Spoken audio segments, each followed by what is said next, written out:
Now Samson went to Gaza, and saw a harlot there, and went in to her. When it was told the Gazites, saying, has come here, they surrounded the place, and lay in wait for him all night at the gate of the city. And they kept silent all night, saying, Let us wait until the morning light, then we will kill him.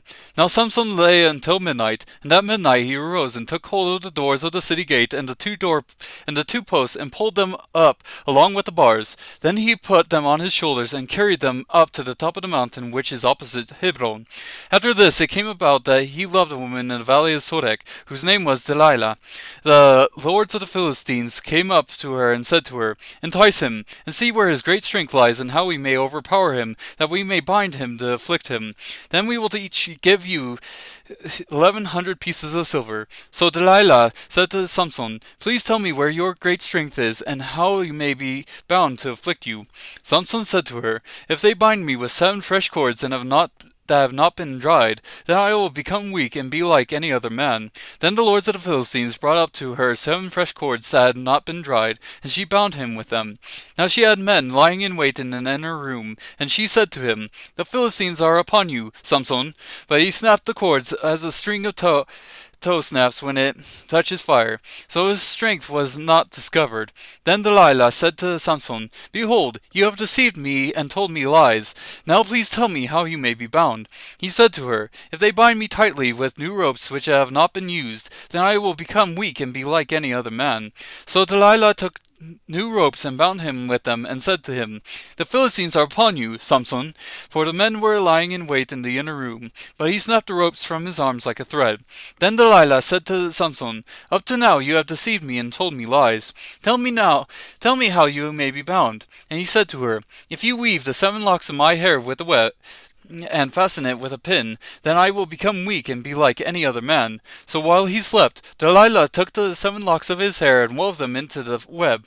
And she fastened it with a pin, and said to him, The Philistines are upon you, Samson. But he awoke from his sleep and pulled out the pin of the loom and the web. Then she said to him, How can you say, I love you, when your heart is not with me?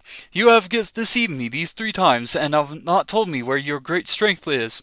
It came about when she pressed him daily with her words, and urged him, that his soul was annoyed to death.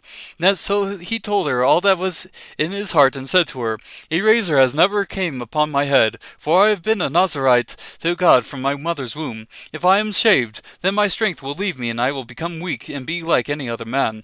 Then when Delilah saw that he had told her all that was in his heart, she sent and called the lords of the Philistines, saying, Come up once more, for he has told me all that is in his heart. Then the lords of the Philistines came up to her, and brought the money in their hands. She made him sleep on her knees, and called for a man, and had him shave off the 7 locks of his hair. Then she began to afflict him, and his strength left him. She said, The Philistines are upon you, Samson. And he awoke from his sleep, and said, I will go out as at other times, and shake myself free. But he did not know that the Lord had departed from him. Then the Philistines seized him, and gouged out his eyes. And they brought him down to Gaza, and bound him with bronze chains. And he was a grinder in the prison. However, the hair of his head began to grow again after it was shaved off. Now the lords of the Philistines assembled to offer a great sacrifice to Dagon their god, and to rejoice. For they said, Our God has given Samson our enemy into our hands. When the people saw him, they praised their God, for they said, Our God has given our enemy into our hands, even the destroyer of our country, who has slain many of us. It so happened when they were in high spirits, that they said, Call for Samson, that he may amuse us. So they called for Samson from the prison, and he entertained them. And they made him stand between the pillars. Then Samson said to the boy who was holding his hand, Let me feel the pillars on which the house rests, that I may lean against them. Now the house was full of men and women, and all the lords of the Philistines were there. And about 3,000 men and women were on the roof looking on while Samson was amusing them.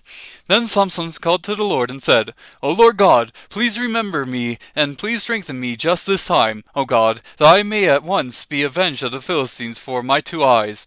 Samson grasped the 2 middle pillars on which the house rested, and braced himself against them. The one with his right hand, and the other with his left. And Samson said, Let me die with the Philistines. And he bent with all his might, so that the house fell on the lords and all the people who were in it.